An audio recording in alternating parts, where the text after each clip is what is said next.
Hello everybody and welcome to Wine Library TV. I am your host, Gary Vaynerchuk, and this is Wine Library TV. So Wine Library TV, if you don't know, we taste wine, and usually we taste wines that I've never had before, or very rarely, or have been looking forward to tasting. However, with the improvements to the show question over the weekend, and a lot of emails, and really for the last 3 to 4 months, people have been pounding me to do an episode on wines that I like under $10. And I've been avoiding it, like giving a little move, little cut, little juke to the left, to the right, but I'm gonna take it on head on, because really I don't like to do it, because then it's more like, hey, I had this, I like this, and that's really not the format of WLTV. But obviously I'm here for the fans and here for you guys, because remember, a lot of you, just a little, me, smaller than the Smurf even. So I'm gonna attack it. Now, the one thing I did was I tried to bring out 4 wines that I've only had one time and liked. This way it'd be really fun for me to see how they evolve. So that's what we're going to do. This is really on my radar for a couple reasons. Number one, worst label of all time. Looks like crap. Looks like it should be $10, 10 cents. Sunday Mountain 2005 Sauvignon Blanc. It's like a sticker. And it doesn't even smell. I mean, what a waste if you're going to do that.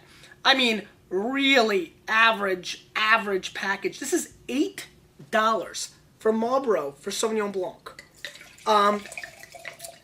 Just a little bit more in the package. I mean, look at this thing. This is bad. I mean, the font's bad, right? I mean, bad. I mean, Comic Sans. Yeah, it's just really, it clearly was done on a computer, sticker format, and put it on. I mean, one of the worst labels of all time from just like, it's real bad. Anyway, we don't drink the label. And that's huge news. I don't know if a lot of you know that, but believe this or not, when drinking wine, super fun fact on WLTV, when drinking wine, we are actually not consuming the label. From a pretty standpoint, from an artistic standpoint, from a what the name on the label says it is, it's a really shocking thing. I mean, I don't know if you know about this, but we do not taste the label. Let's give this a whirl. Really perfumey, powerful nose. Once again, intriguing and a little different for New Zealand Sauvignon Blanc, and I remember thinking this the first time, and I'm thinking it again. Definitely some of that grassiness, and that cat pee is making its cameo. I know how much all the Vaynerchuks love the cat pee. It is making its cameo. However, there's a really clear-cut nose on this wine, and I remember this thought the last time. This has a celery stick dipped in Argentine honey. I've had this great Argentinian honey that we sell in our gourmet section that I love. Now take a celery stick and dip it in here. That's exactly what this wine smells like. And I'm going to tell you something. White wine fans are going to love it. Very grassy as well. Plenty of fresh cut lawn. Let's give it a whirl.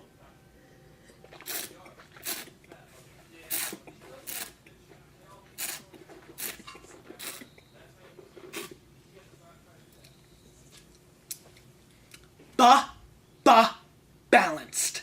And that's what you look for, and you get it rarely in New Zealand. And a lot of times you get, $10 to $12 New Zealand Sauvignon Blancs that get these 90-point scores, 91-point scores, Parker, Spectator, Enthusiast, Spirits, everybody.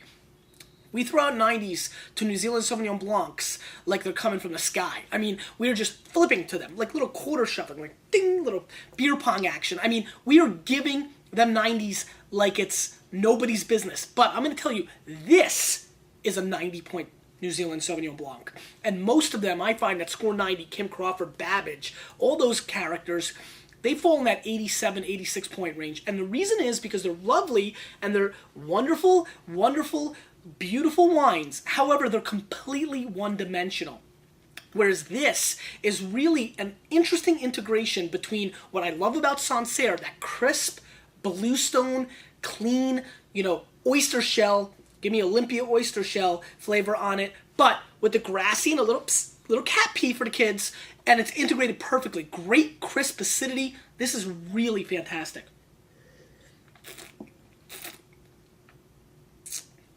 And a nice lemon zest with a hint of Splenda. Let's move on. 90 points. Great effort. And for $8, honestly, a ridiculous, screaming. I only did that because I was, scared about the speakers. I didn't want to break their speakers. But I would normally do it. screaming value. Let's move on. Now this one is the only wine not under $10 or $10 level, and I was looking for things to show you today at $10, but I had to show you this, and I'll explain to you why in a minute. This is the Denis Dutron 2004 Macon Fusé, and this is $13 US. And this is a white Burgundy for the 2004 vintage, which, by the way, I've been drinking a lot of lately, 04 white Burgs, and I've been very impressed. And this is 13 bones. It's a Macon Fusé. Now, this is 100% Chardonnay, very standard wine. You don't see a lot of Macon Fusés. It's a Macon wine. Denis Dorté is in the town of Fusé, so he's able to put that on the label, the vineyards. Nice golden color. And let's see if this comes through. Let's give it a whiff.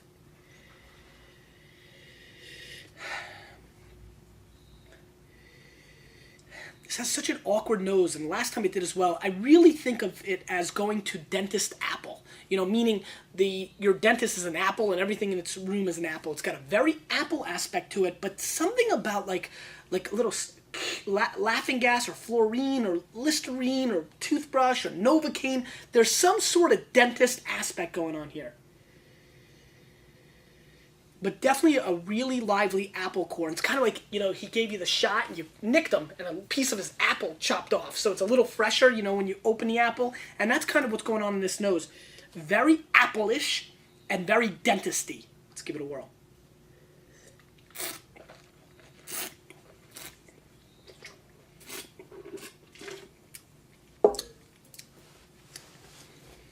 Nice. And I'm going to tell you why we're recommending this wine. Now, I'm going to score this wine 89 points. Not over 90. It's very solid. It's a nice wine. But it's not killing it like in its varietal the way the Sunday Mountain did. But that being said, this is an exceptional and explicit example of what great, solid, structured, well-made Chardonnay can be. And at 13 bones, what we are getting from the rest of the world, especially in good old US of A, is unacceptable. It's unacceptable. And so Dutron here is executing a perfect example of not over-oaked, though there's plenty of nice oak flavors in it, not over-buttered. I mean, enough with the squeezes at the, popcorn stand. Like, let me get in there and get a couple spots before the movie starts. I mean, just nothing too over the top, and a cleanness, a very clean, refined flavor, not too gooky and bloppy, and just feels like extra hair gel in your mouth. That's the kind of flavor profile that is unacceptable from California Chardonnays and other places. Chile is a disaster, for example. Sorry to bust on you, Chile, but Chile. Anyway, this is excellent. And you know what? France does it as well, and other places do it, but Denis Dutron did not. This is a beautiful example of Chardonnay. Clean apple peel. I'm getting a little cantaloupe on the finish. I really like this wine. It's solid. It's not exceptional. It's not earth-changing. And there's plenty of Chardonnays out there when done right, especially in white Burgundy, and some people in California, in the $10 to $15 to $20 range that hit it. It's an 89-pointer, but definitely worth seeking out because it's extremely well made. And really, for a lot of people that liked Chardonnay, there's a lot of people that have gone through this. They call it changing of the palate. You loved Chardonnay, and now you don't anymore.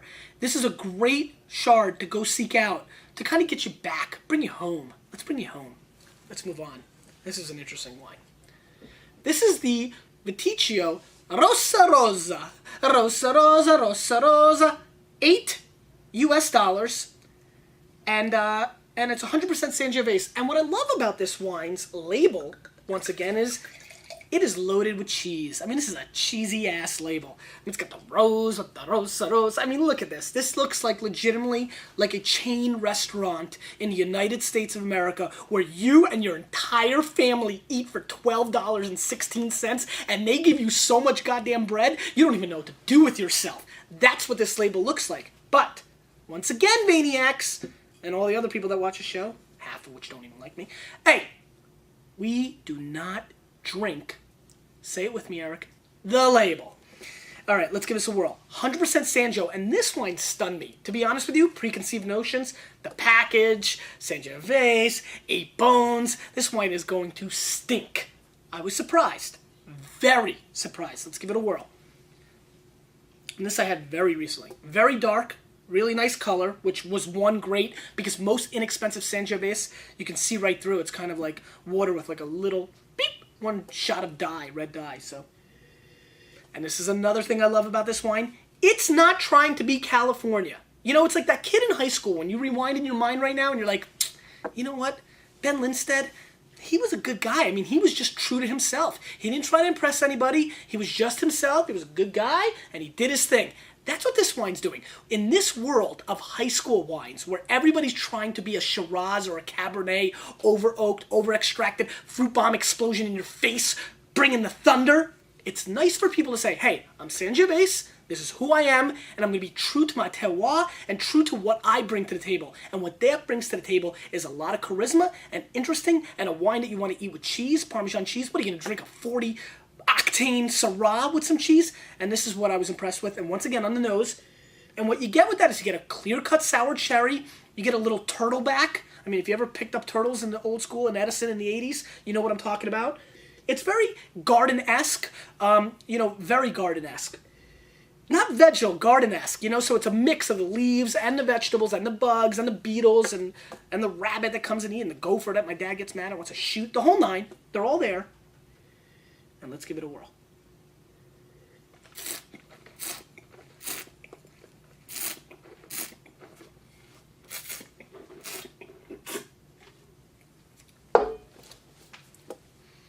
It's better than I remembered it last time. How about that?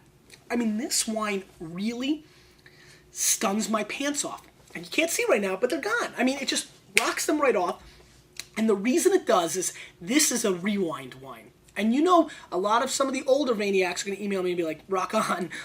A rewind wine is a wine that just reminds you of where the market was 10 or 15 years ago. When I first started getting really serious about wine, you could obtain tremendously strong, well-structured, bringing to the table a nice bottle of wine, Italian red wines for $8 to $10. In today's market, it's just not happening. You're getting fake wines and you're just getting garbage Chiantis.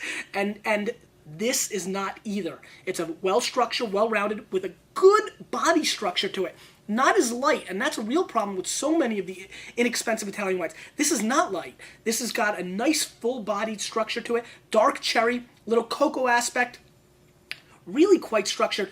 Very much, if you're into old school Italian wines, you would love this a lot. If you're a big Barolo or Brunello fan, believe it or not, Barolo, which is Nebbiolo, totally different grape. It's not about that. It's the true essence of what Italian wine is, and it's been lost with a lot of under $10 wines. This is 8 bones and bringing that. Kudos to this wine. Now, there's not a whole lot of complexity and thought-provoking. You don't have to open your dictionary thesaurus.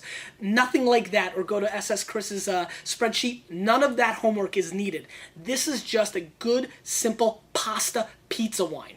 And tell me you're not looking for that. I hear that all the time. Here's one that you're not going to be embarrassed to serve. I'm going to score this wine 89 points.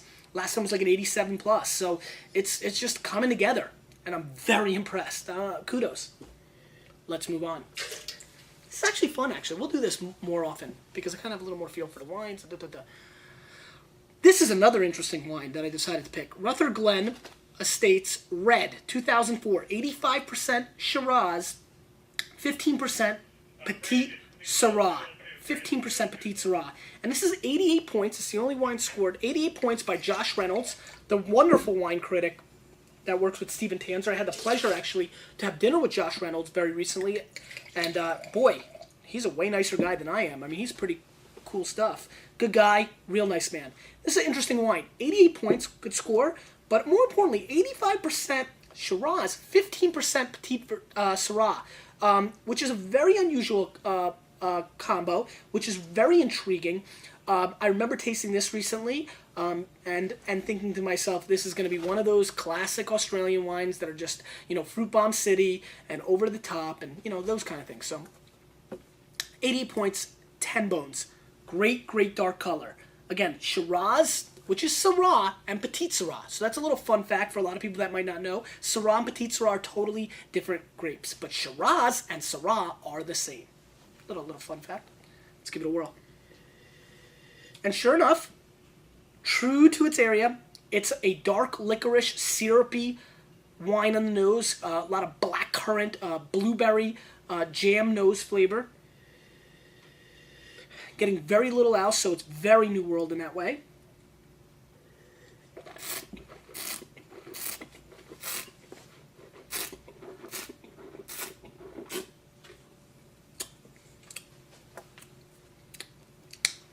Going back to my story, so I thought it'd be this really big fruit bomby wine, and guess what? I wasn't wrong. It's definitely a New World wine. There's a lot of Old World fans that if I gave this to, they'd dump out the bottle and bash me in the head with it. I'd counter with the one too, but you know, that's another story for another day. That being said, this wine is licoricey. This wine is syrupy. This wine is a fruit bomb all up in your mouth. However, if you pay attention, there's an undercurrent of really nice dark pepper and great grip on the mid palate to the finish, making me wonder, can this be a very interesting hibernation wine? Can this be the wine that you put away for 3 or 4 years, and as it mellows from the New World status, it becomes a little wiser? It's like that 18-year-old. By 22, you don't even recognize the person. They've structured, they've grown, they've become such a more complete person, you know, a little bit more mature. I have an inkling that this wine is going to go through the same maturation process. So that being said, this to me is the most intriguing and fun wine to watch because of the under the radar cocoa and mocha aspects, the black pepper and the grip on the mid palate, the structure and the refinement. The overall attack of this wine makes me say to myself, huh, Gary, bloop, little guy comes on my shoulder. Usually only an angel, rarely get a devil. The angel comes out and goes, you know, this is the kind of wine you want to put a case away for 4 or 5 years and then laugh. I mean, like, like an evil laugh that you paid 10 bones for because the wine's drinking like a refined $30 Shiraz. So that's what I think about this wine. It's very nice and enjoyable and very solid right now. I'm going to score this wine 88 points as well. Right on the button. I think he nailed it. However, I will tell you right now, I do believe this wine in 3 or 4 years will kind of lose some of its baby fat and blossom into a beautiful bottle of wine. Question of the day. I'm a little bit busy this week, so I'm going to need your help. And this is always fun. This is where a lot of lurkers should come out. As a matter of fact, lurkers will get extra points, extra juice on this, unless you're totally out there. So here it is. Pick my show for tomorrow. Help me. I'm in a stump and I'm in a stump. What's a stump? I'm in a stump. And I got a lot going on. So I need your help. This was a lot of fun. I felt really poised and controlled today. Do you feel poised and controlled? Question number 2. You know why? Because you, a little bit of me, we're changing the wine world, aren't we?